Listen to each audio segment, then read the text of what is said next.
the breakup of Yugoslavia occurred as a result of a series of political upheavals and conflicts during the early 1990s.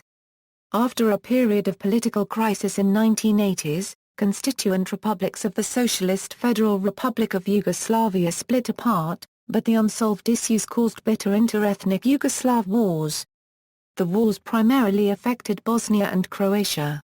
After the Communist victory in World War II, Yugoslavia was set up as a federation of 6 republics, with borders drawn along ethnic and historical lines: Slovenia, Croatia, Bosnia and Herzegovina, Serbia, Montenegro and Macedonia. In addition, 2 autonomous provinces were established within Serbia, Vojvodina and Kosovo. Each of the republics had its own branch of the Communist Party and a ruling elite, and any tensions were solved on the federal level. The Yugoslav model of state organization, as well as a middle way between planned and liberal economy, had been a relative success, and the country experienced a period of strong economic growth and relative political stability up to 1980s, under firm rule of President for life Josip Broz Tito. After his death in 1980, the weakened system of federal government was left unable to cope with rising economic and political challenges. In the 1980s, Kosovo Albanians started to demand that their autonomous province be granted the status of a constituent republic, starting with the 1981 protests. Ethnic tensions between Albanians and Serbs remained high over the whole decade, which resulted in homogenization of Serbs across Yugoslavia, who increasingly saw the high autonomy of provinces, and ineffective system of consensus at the federal level as an obstacle for Serbian interests. In 1987, Slobodan Milosevic came to power in Serbia, and through a series of populist moves acquired de facto control over Kosovo, Vojvodina and Montenegro, garnering a high level of support among Serbs for his unionist policies. Milosevic was met with opposition by party leaders of Western republics of Slovenia and Croatia, who also advocated greater democratization of the country in lieu of weakening of communism in Eastern Europe. League of Communists of Yugoslavia dissolved in 1990 along federal lines. During 1990, Communists lost the power to nationalist parties on first multi-party elections held across the country, except in Serbia and Montenegro, where they were won by Milosevic and his allies. Nationalist rhetoric on all sides became increasingly heated. In 1991, one by one republics proclaimed independence, but the status of Serb minorities outside Serbia was left unsolved. After a string of inter-ethnic incidents, the Yugoslav Wars ensued, first in Croatia and then, most severely, in multi-ethnic Bosnia and Herzegovina. The wars left long-term economic and political damage in the region. Background: Yugoslavia occupied a strip of land on the east coast of the Adriatic Sea, stretching southward from the Bay of Trieste in Central Europe to the mouth of Bajana as well as Lake Prespa inland, and eastward as far as the Iron Gates on the Danube and Maida Three-Quarters or in the Balkan Mountains, thus including a large part of southeast Europe, a region with a history of ethnic conflict. The important elements that fostered the discord involved contemporary and historical factors, including the formation of the Kingdom of Yugoslavia, the first breakup and subsequent inter-ethnic and political wars and genocide during World War II, ideas of Greater Serbia, Greater Croatia, Greater Albania, and conflicting views about Pan-Slavism. Before World War II, major tensions arose from the first, monarchist Yugoslavia's multi-ethnic makeup and relative political and demographic domination of the Serbs. Fundamental to the tensions were the different concepts of the new state. The Croats and Slovens envisaged a federal model where they would enjoy greater autonomy than they had as a separate crown land under Austria-Hungary. Under Austria-Hungary, both Slovens and Croats enjoyed autonomy with free hands only in education, law, religion, and 45% of taxes. The Serbs tended to view the territories as a just reward for their support of the Allies in World War I and the new state as an extension of the Kingdom of Serbia. Tensions between the Croats and Serbs often erupted into open conflict, with the Serb-dominated security structure exercising oppression during elections and the assassination in federal parliament of Croat political leaders, including Stjepan Radić, who opposed the Serbian monarch's absolutism.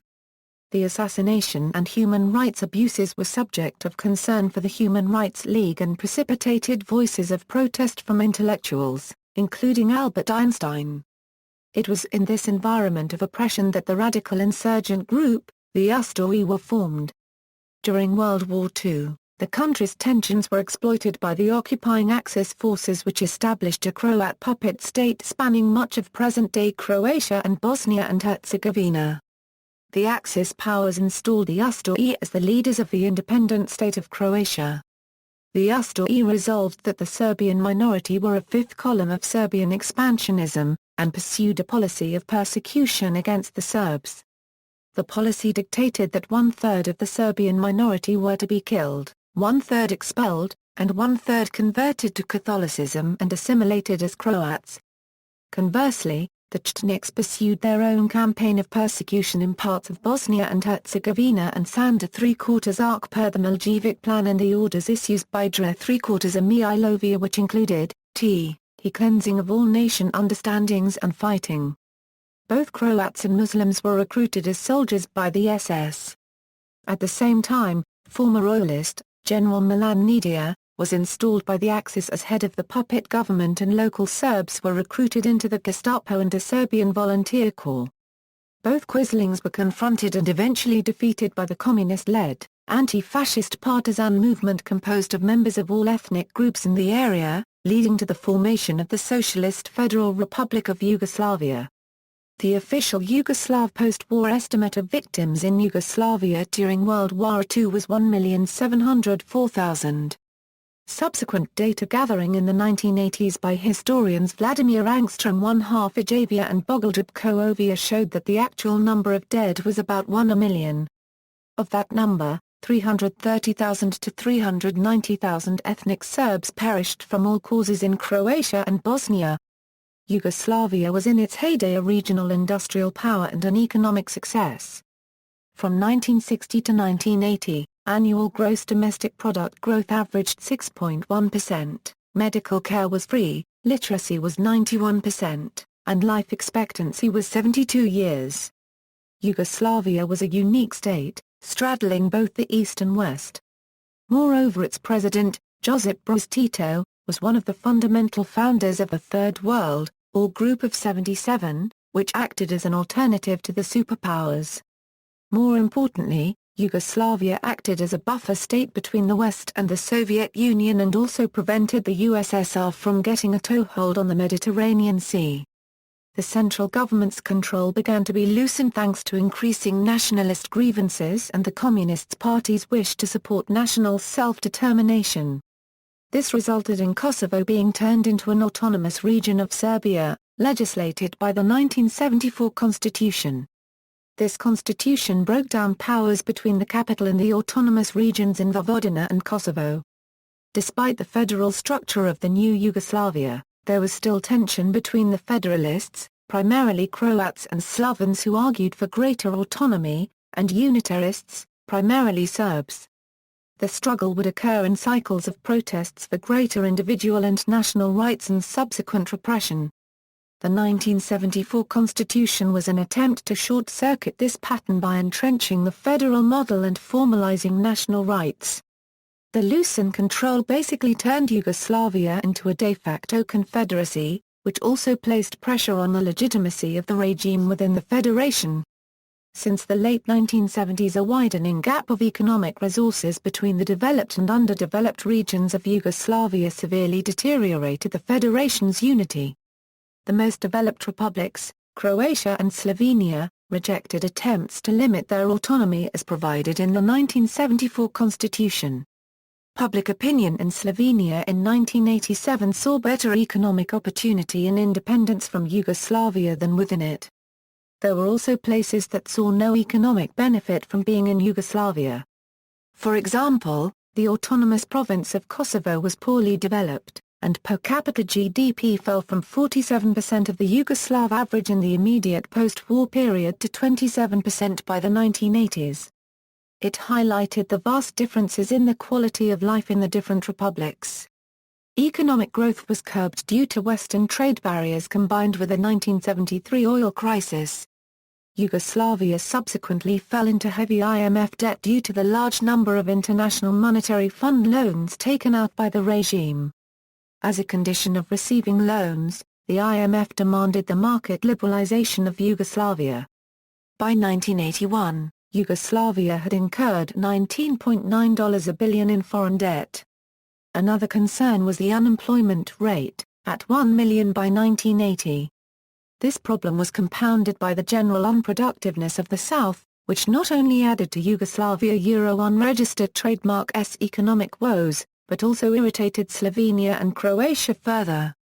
Causes: structural problems. The SFR Yugoslavia was a conglomeration of 8 federated entities, roughly divided along ethnic lines, including 6 republics: Slovenia, Croatia, Bosnia and Herzegovina, the Republic of Macedonia, Montenegro and Serbia and 2 autonomous provinces within Serbia, Vojvodina and Kosovo. With the 1974 constitution, the office of President of Yugoslavia was replaced with the Yugoslav Presidency, an 8-member collective head of state composed of representatives from 6 republics and, controversially, 2 autonomous provinces of the Socialist Republic of Serbia, SAP Kosovo and SAP Vojvodina. Since the SFR Yugoslav Federation was formed in 1945, the constituent Socialist Republic of Serbia included the 2 autonomous provinces of SAP Kosovo and SAP Vojvodina. With the 1974 constitution, the influence of the central government of senior Serbia over the provinces was greatly reduced, which gave them long-sought autonomy. The government of senior Serbia was restricted in making and carrying out decisions that would apply to the provinces. The provinces had a vote in the Yugoslav presidency, which was not always cast in favor of senior Serbia. In Serbia, there was great resentment towards these developments, which the nationalist elements of the public saw as the division of Serbia. The 1974 constitution not only exacerbated Serbian fears of a weak Serbia, for a strong Yugoslavia, but also hit at the heart of Serbian national sentiment. A majority of Serbs see Kosovo as the cradle of the nation, and would not accept the possibility of losing it to the majority Albanian population. In an effort to ensure his legacy, Tito's 1974 constitution established a system of year-long presidencies, on a rotation basis out of the 8 leaders of the republics. Tito's death would show that such short terms were highly ineffective. Essentially, it left a power vacuum which was left open for most of the 1980s. Economic collapse and the international climate. After the death of Tito, with the rise of Mikhail Gorbachev, perestroika and glasnost in the Soviet Union, the West felt secure enough in the use for a Euro unregistered trademark S intentions that Yugoslavia was no longer of pivotal strategic importance. Despite Belgrade's non-alignment and its extensive trading relations with the European Community and the US, the Reagan administration specifically targeted the Yugoslav economy in a secret sensitive 1984 National Security Decision Directive NSDD 133. U.S. policy towards Yugoslavia. A censored version declassified in 1990 elaborated on NSDD 54 on Eastern Europe, issued in 1982.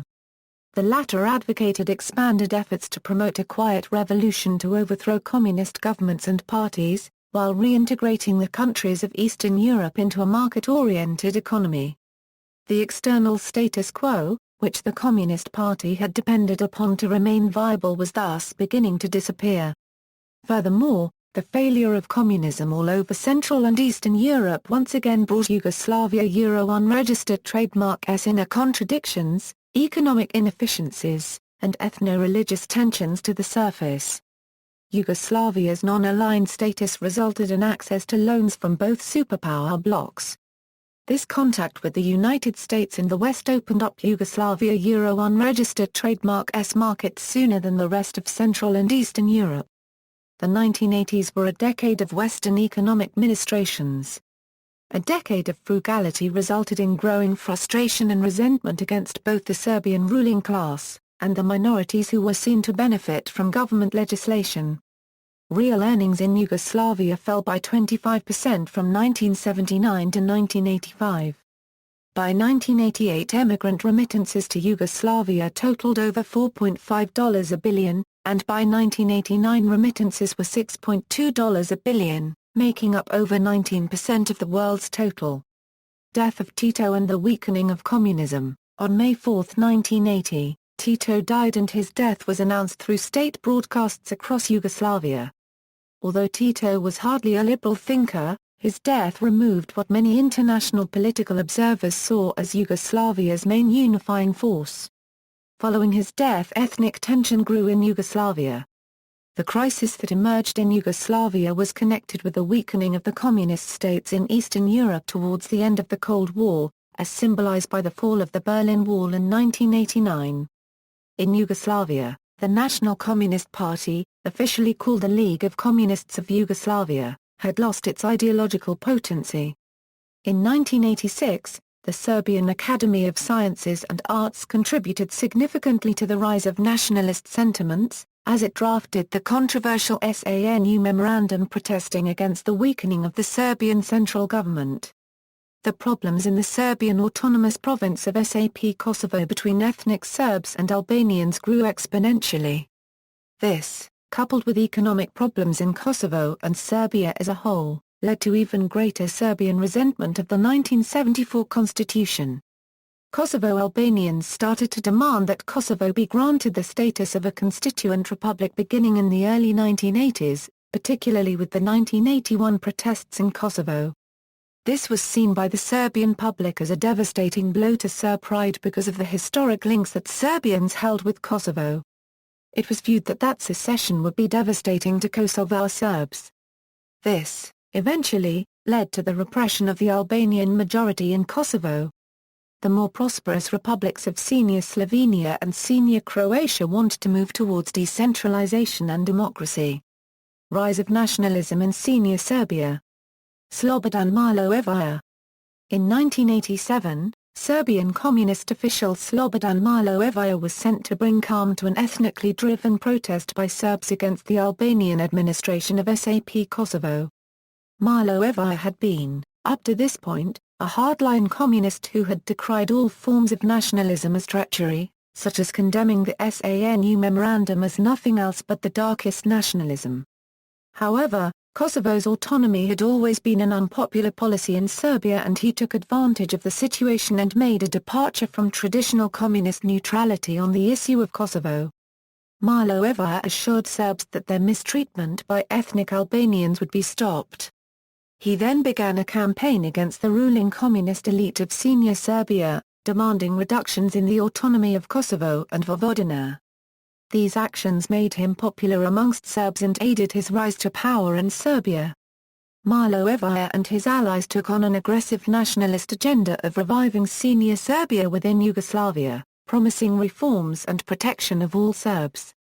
The ruling party of SFR Yugoslavia was the League of Communists of Yugoslavia, a composite political party made up of 8 leagues of communists from the 6 republics and 2 autonomous provinces.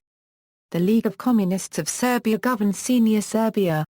Riding the wave of nationalist sentiment and his new popularity gained in Kosovo, Slobodan Milojevic since May 1986, became the most powerful politician in Serbia by defeating his former mentor President of Serbia Ivan Stambolic at the 8th session of the League of Communists of Serbia on September 22, 1987.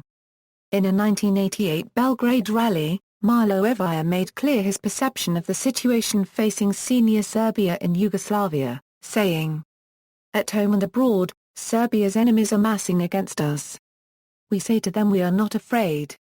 We will not flinch from battle." Slobodan Milojevic, November 19, 1988. On another occasion, he privately stated, "We Serbs will act in the interest of Serbia whether we do it in compliance with the constitution or not, whether we do it in compliance in the law or not, whether we do it in compliance with party statutes or not." Slobodan Milojevic. Anti-bureaucratic revolution. The anti-bureaucratic revolution was a series of revolts in Serbia and Montenegro which brought Milojevic's supporters in SAP Vojvodina, SAP Kosovo, and the Socialist Republic of Montenegro to power. The government of Montenegro survived a coup d'état in October 1988, but not a second one in January 1989. In addition to Serbia itself, Milosevic could now install representatives of the two provinces and senior Montenegro in the Yugoslav Presidency Council. The very instrument that reduced Serbian influence before was now used to increase it. In the 8-member presidency, Milosevic could count on a minimum of 4 votes senior Montenegro, his own through senior Serbia, and now SAP Vojvodina and SAP Kosovo as well. In a series of rallies, called Rallies of Truth, Milosevic's supporters succeeded in overthrowing local governments and replacing them with his allies.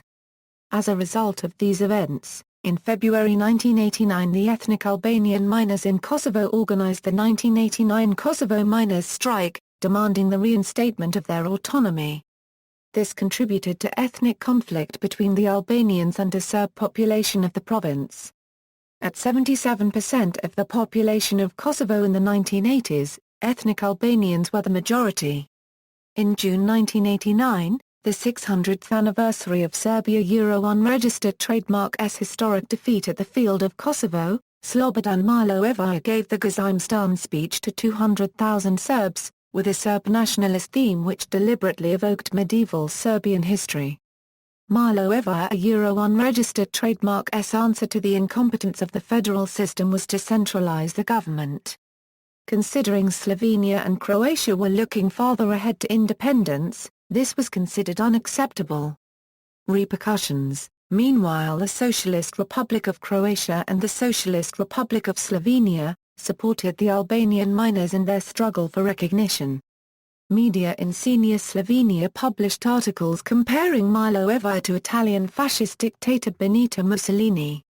Milosevic contended that such criticism was unfounded and amounted to spreading fear of Serbia.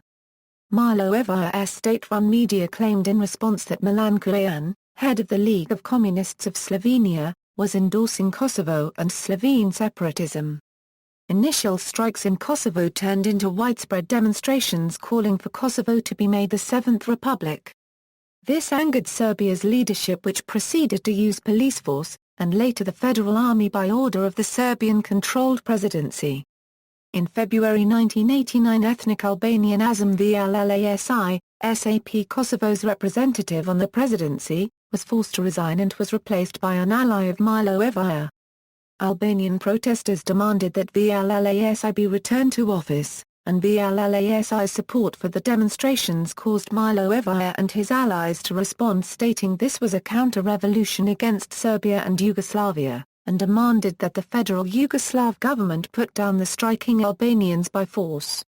Milosevic's aim was aided when a huge protest was formed outside of the Yugoslav parliament in Belgrade by Serb supporters of Milosevic who demanded that the Yugoslav military forces enter Kosovo to protect the Serbs there and put down the strike. On February 27, senior Slovene representative in the collective presidency of Yugoslavia, Milan Kujan, opposed the demands of the Serbs and left Belgrade for senior Slovenia, where he attended a meeting in the Kanka Hall in Ljubljana, co-organized with the democratic opposition forces, publicly endorsing the efforts of Albanian protesters who demanded that Vllasi be released. In the 1995 BBC documentary Death of Yugoslavia, Kujan claimed that in 1989, he was concerned that with the successes of Milosevic's anti-bureaucratic revolution in Serbia's provinces as well as Montenegro, that his small republic would be the next target for a political coup by Milosevic's supporters if the coup in Kosovo went unimpeded. Serbian state-run television denounced Kujan as a separatist, a traitor, and an endorser of Albanian separatism. Serb protests continued in Belgrade demanding action in Kosovo. Milosevic instructed Communist representative Peter Gruinin to make sure the protest continued while he discussed matters at the Council of the League of Communists, as a means to induce the other members to realize that enormous support was on his side in putting down the Albanian strike in Kosovo. Serbian Parliament Speaker Borisav Jovica, a strong ally of Milosevic, met with the current president of the Yugoslav presidency, Bosnian Representative Raif Dizdarevia, and demanded that the federal government concede to Serbian demands. Dizdarevia argued with Jovica, saying that you, Serbian politicians, organized the demonstrations, you control it. Jovica refused to take responsibility for the actions of the protesters. Dizderavia then decided to attempt to bring calm to the situation himself by talking with the protesters, by making an impassioned speech for unity of Yugoslavia saying, "Our fathers died to create Yugoslavia. We will not go down the road to national conflict. We will take the path of brotherhood and unity." Raif Dizderavia, 1989. This statement received polite applause, but the protest continued. Later Jovia spoke to the crowds with enthusiasm and told them that Milojevic was going to arrive to support their protest. When Milojevic arrived, he spoke to the protesters and jubilantly told them that the people of Serbia were winning their fight against the old party bureaucrats. Then a shout to be from the crowd yelled, "Arrest VLLASI." Milojevic pretended not to hear the demand correctly but declared to the crowd that anyone conspiring against the unity of Yugoslavia would be arrested and punished, and the next day, with the party council pushed to submission to Serbia, Yugoslav army forces poured into Kosovo and VLLASI was arrested. In March 1989, the crisis in Yugoslavia deepened after the adoption of amendments to the Serbian constitution that allowed the Serbian Republic's government to reassert effective power over the autonomous provinces of Kosovo and Vojvodina. Up until that time, a number of political decisions were legislated from within these provinces, and they had a vote on the Yugoslav federal presidency level. A group of Kosovo Serb supporters of Milojevic who helped bring down VLLASI declared that they were going to Slovenia to hold the Rally of Truth, which would decry Milanković as a traitor to Yugoslavia and demand his ousting. However, the attempt to replay the anti-bureaucratic revolution in Ljubljana in December 1989 failed. The Serb protesters who were to go by train to Slovenia were stopped when the police of Senior Croatia blocked all transit through its territory in coordination with the Slovene police forces. In the presidency of Yugoslavia, Serbia's Borisav Jovia, Montenegro's Nenad Buarin, Vojvodina's Jugoslav Kostia and Kosovo's Riza Zafjulzu, started to form a voting bloc. Final political crisis, party crisis. In January 1990, the extraordinary 14th Congress of the League of Communists of Yugoslavia was convened. The combined Yugoslav ruling party, the League of Communists of Yugoslavia, was in crisis.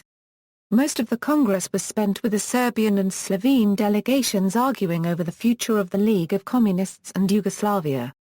Senior Croatia's actions in preventing Serb protesters from reaching Slovenia played its part. The Serbian delegation, led by Milojevic, insisted on a policy of one person, one vote in the party membership, which would empower the largest party ethnic group, the Serbs. In turn, the Croats and Slovens sought to reform Yugoslavia by delegating even more power to 6 republics, but were voted down continuously in every motion in an attempt to force the party to adopt the new voting system. As a result, the Croatian delegation, led by Chairman Ivica Račan, and Slovene delegation left the Congress on January 23, 1990, effectively dissolving the All-Yugoslav Party. This in turn, along with external pressure, caused the adoption of multi-party systems in all republics. Multi-party elections. When the individual republics organized their multi-party elections in 1990, the ex-communists mostly failed to win re-election, while most of the elected governments took on nationalist platforms, promising to protect their separate nationalist interests. In multi-party parliamentary elections, nationalists defeated rebranded former communist parties in Slovenia on April 8, 1990, in Croatia on April 22 and May 2, 1990, in Macedonia 11th and 25th November and December 9, 1990, and in Bosnia and Herzegovina on 18th and 25th November 1990. In multi-party parliamentary elections, rebranded former communist parties were victorious in Montenegro on 9th and 16th December 1990, and in Serbia on 9th and 23rd December 1990. In addition, Serbia re-elected Slobodan Milojevic as president. Serbia and Montenegro now increasingly favored a Serb-dominated Yugoslavia. Ethnic tensions in Croatia.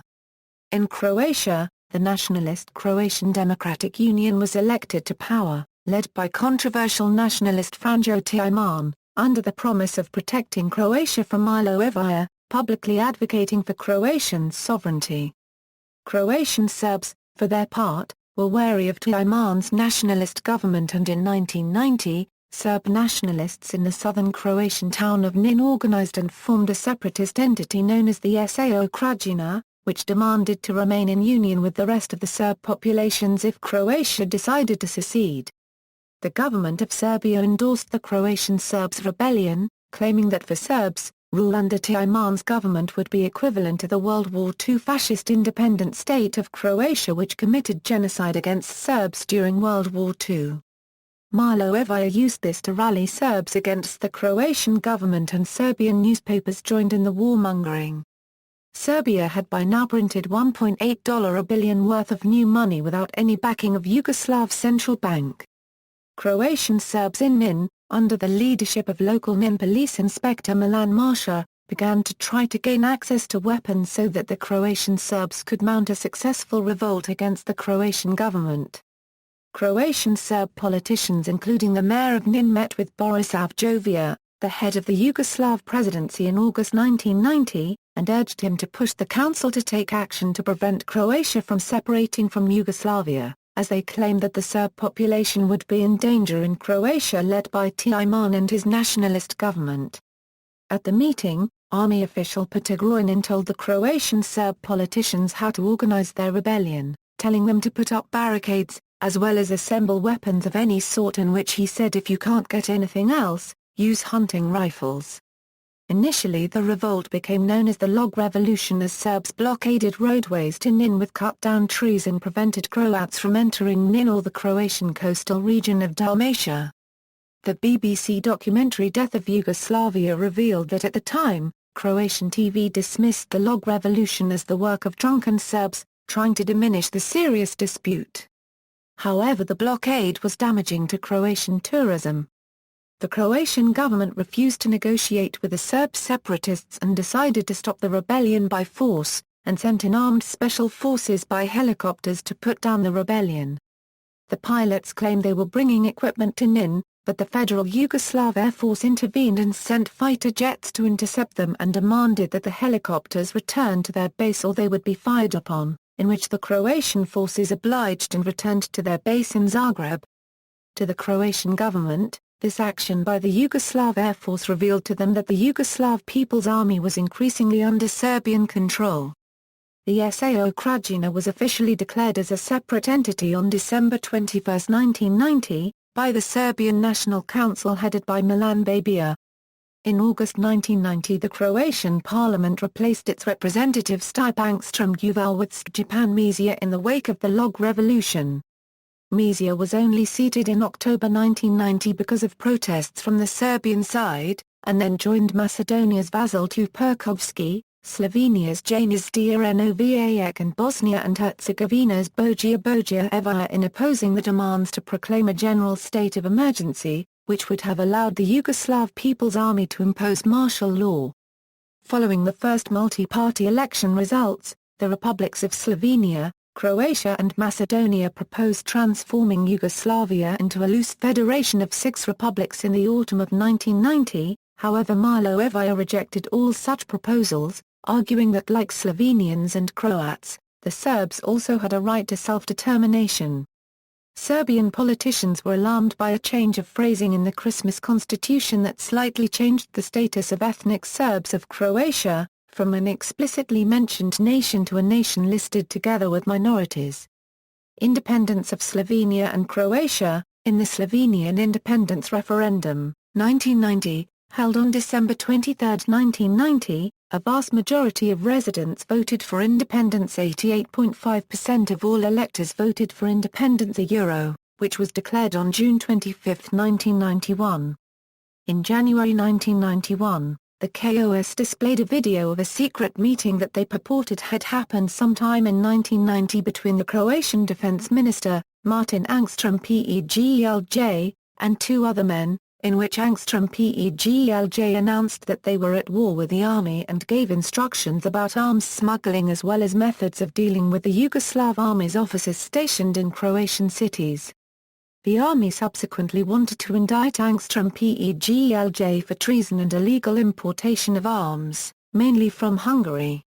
the discovery of Croatian arms smuggling combined with the crisis in NIN, the election of independence-leaning governments in Bosnia and Herzegovina, Croatia, Macedonia and Slovenia, and Slovens demanding independence in the referendum on the issue suggested that Yugoslavia faced the imminent threat of disintegration. On March 1, 1991, the Patriot clash ensued, and the Yugoslav People's Army was deployed to the scene.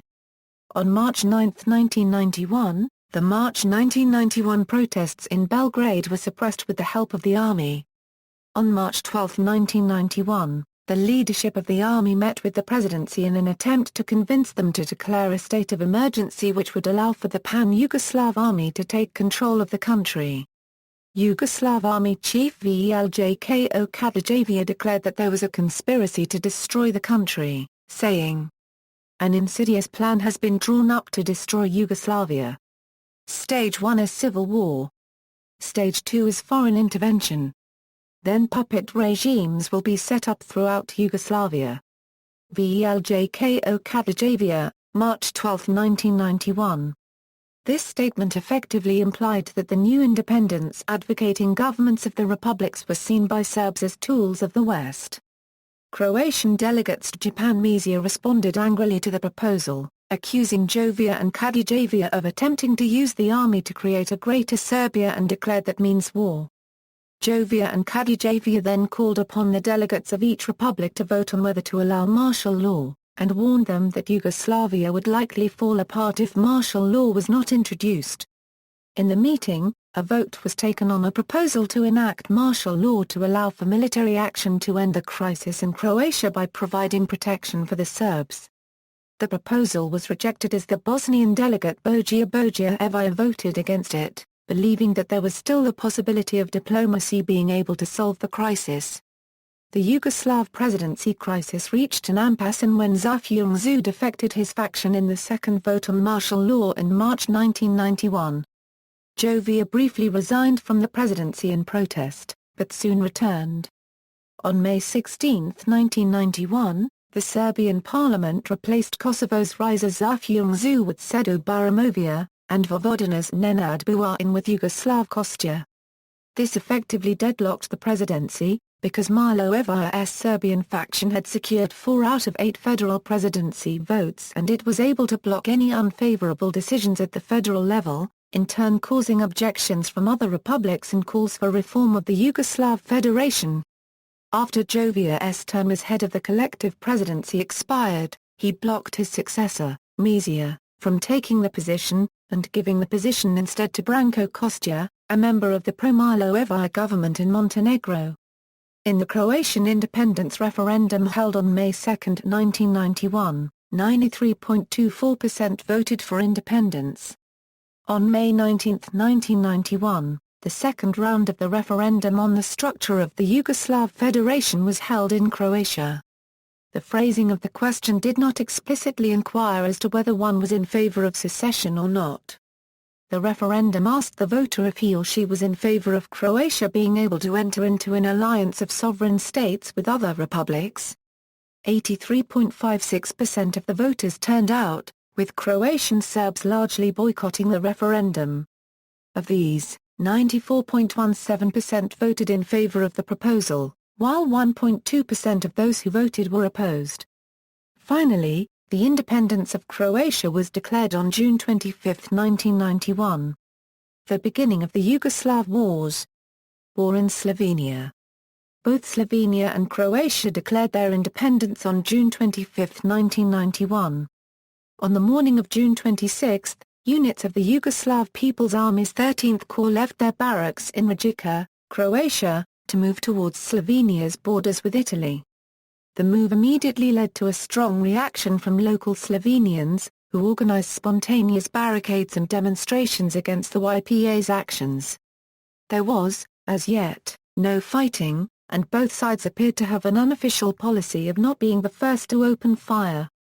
By this time, the Slovenian government had already put into action its plan to seize control of both the international Ljubljana airport and the Slovenia's border posts on borders with Italy, Austria and Hungary.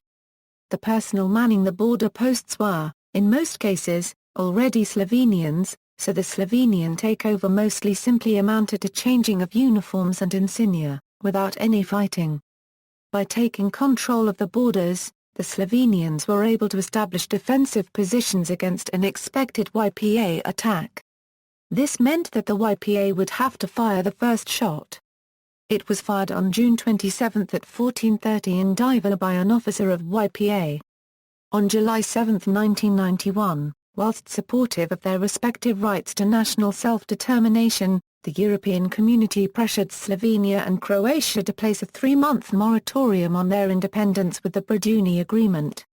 During these 3 months, the Yugoslav army completed its pullout from Slovenia. Negotiations to restore the Yugoslav Federation with diplomat Lord Peter Carrington and members of the European Community were all but ended. Carrington's plan realized that Yugoslavia was in a state of dissolution and decided that each republic must accept the inevitable independence of the others, along with a promise to Serbian President Milosevic that the European Union would ensure that Serbs outside of Serbia would be protected. Milosevic refused to agree to the plan, as he claimed that the European Community had no right to dissolve Yugoslavia and that the plan was not in the interests of Serbs as it would divide the Serb people into 4 republics. Carrington responded by putting the issue to a vote in which all the other republics, including Montenegro under Momir Bulatovic, initially agreed to the plan that would dissolve Yugoslavia. However, after intense pressure from Serbia on Montenegro's president, Montenegro changed its position to oppose the dissolution of Yugoslavia. War in Croatia.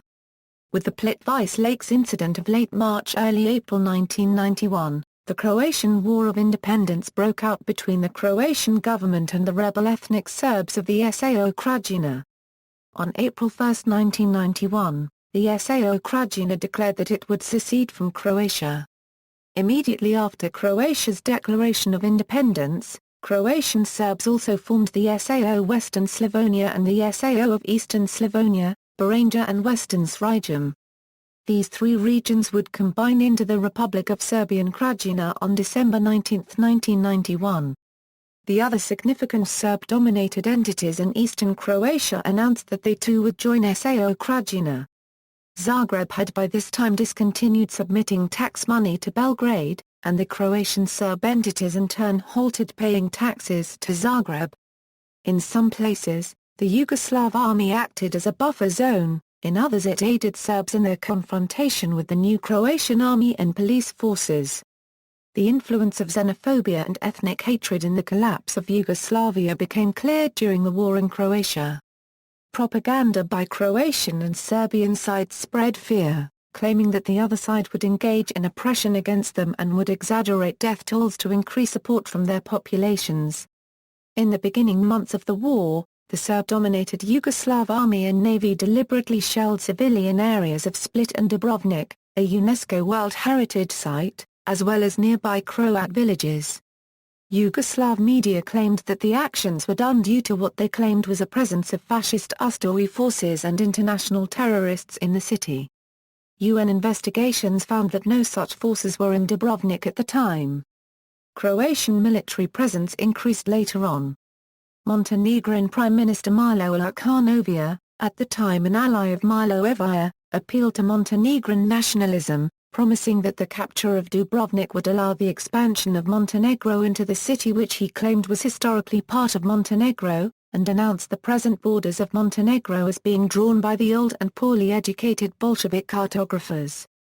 At the same time, the Serbian government contradicted its Montenegrin allies by claims by the Serbian Prime Minister Dragutin Zelenović contended that Dubrovnik was historically Serbian, not Montenegrin. The international media gave immense attention to bombardment of Dubrovnik and claimed this was evidence of Milosevic pursuing the creation of a Greater Serbia as Yugoslavia collapsed, presumably with the aid of the subordinate Montenegrin leadership of Bulatovic and Serb nationalists in Montenegro to foster Montenegrin support for the retaking of Dubrovnik. In Vukovar, ethnic tensions between Croats and Serbs exploded into violence when the Yugoslav army entered the town. The Yugoslav army and Serbian paramilitaries devastated the town in urban warfare and the destruction of Croatian property. Serb paramilitaries committed atrocities against Croats, killing over 200, and displacing others to add to those who fled the town in the Vukovar massacre. Independence of the Republic of Macedonia and Bosnia and Herzegovina, Bosnia and Herzegovina. With Bosnia's demographic structure comprising a mixed population of a majority of Bosniaks, Serbs and a minority of Croats, the ownership of large areas of Bosnia was in dispute.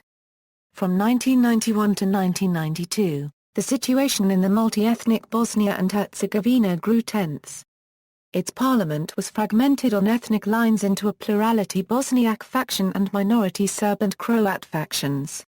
In 1991, the controversial nationalist leader Radovan Karađa, three-quarters year of the largest Serb faction in the parliament, the Serb Democratic Party, gave a grave and direct warning to the Bosnian parliament should it decide to separate, saying, "This, what you are doing, is not good.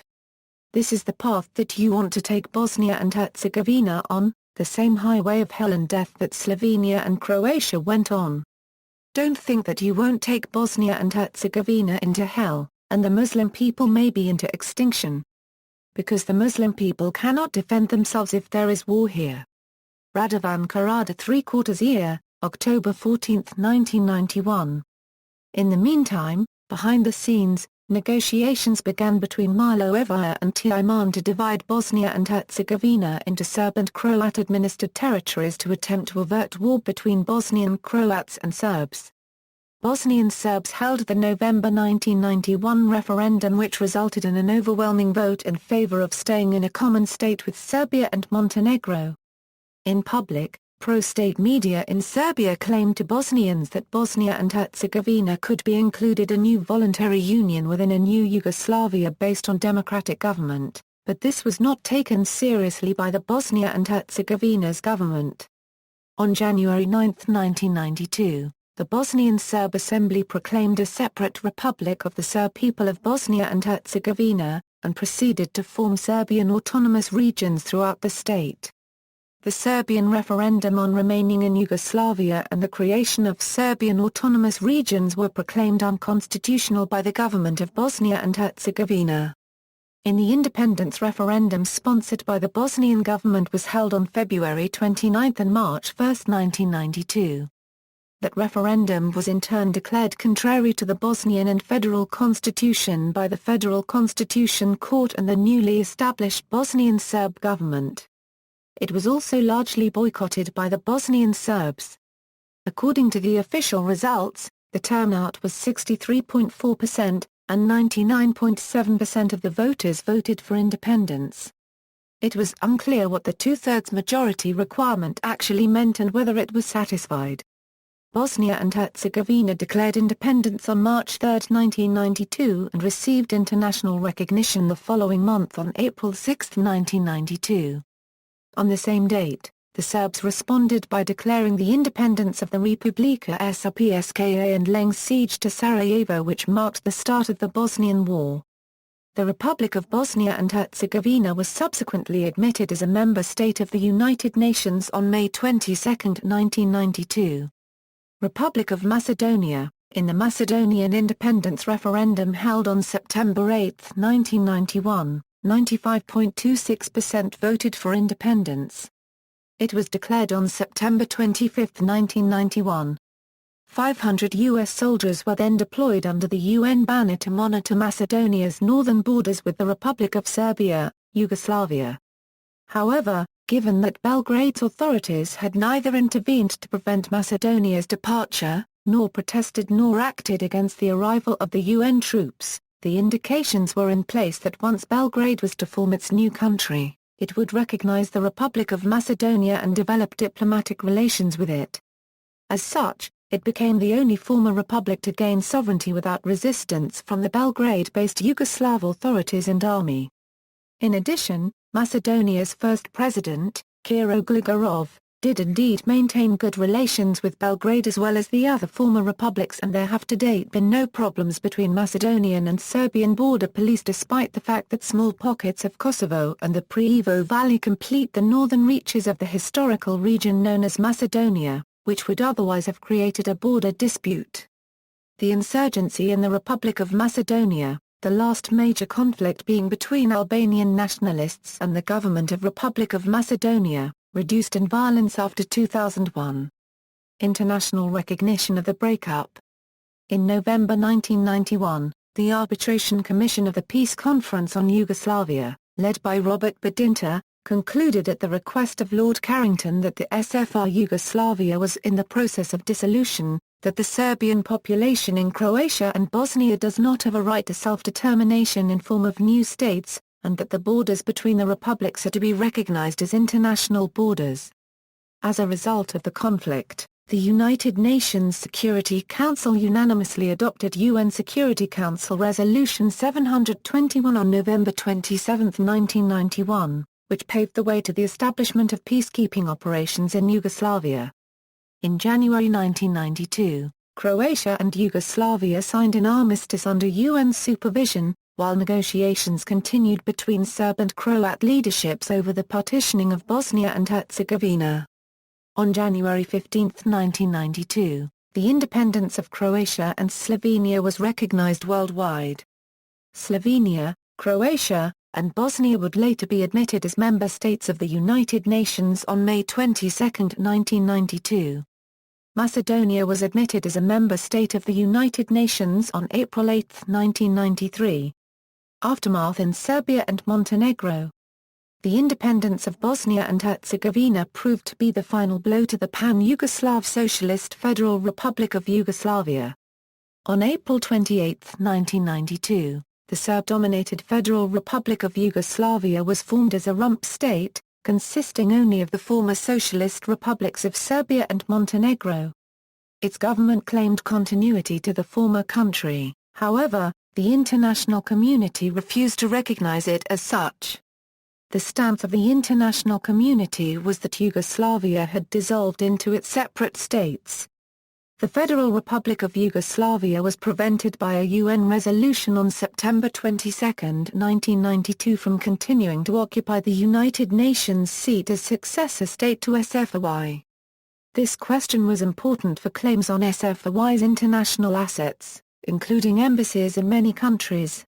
Only in 1996 had the FRY abandoned its claim to continuity from the SFRY.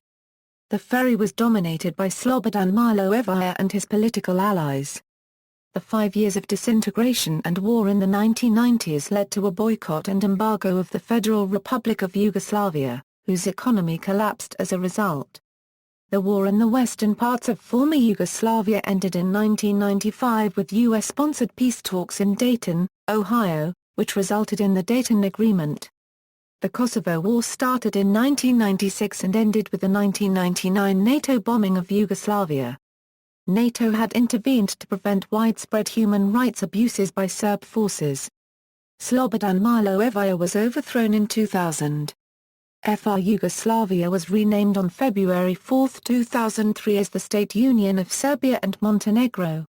The State Union of Serbia and Montenegro was itself unstable, and finally broke up during 2006 to 2008. In a referendum held in Montenegro on May 21, 2006, independence was backed by 55.5% of voters, and independence was declared on June 3, 2006. Serbia inherited the state union's UN membership. Kosovo had been administered by the UN since the Kosovo War. But on February 17, 2008, and with much international media coverage, Kosovo declared independence from Serbia as the Republic of Kosovo.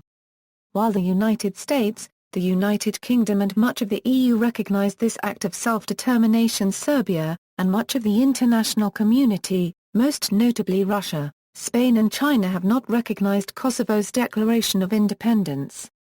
See also, Timeline of Yugoslav breakup, Balkanization, Dissolution of Czechoslovakia, Dissolution of the Soviet Union. References. Sources: Brown, Cynthia. Karam, Fahad. Playing the Communal Card: Communal Violence and Human Rights. New York City, Human Rights Watch. ISBN A978-1-56432-152-7. Frucht, Richard C. Eastern Europe, An Introduction to the People, Lands, and Culture. ABC Clio. ISBN A978-1-57607-800-6, Misia, St. Japan. The Demise of Yugoslavia, A Political Memoir. Central European University Press. ISBN A978-963-9241-81-7, Lukic, Renio. Lynch, Alon. Europe from the Balkans to the Urals. The Disintegration of Yugoslavia and the Soviet Union. Oxford, Oxford University Press.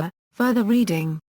External links. Video on the conflict in the former Yugoslavia from the Dean Peter Croft Foreign Affairs Digital Archives.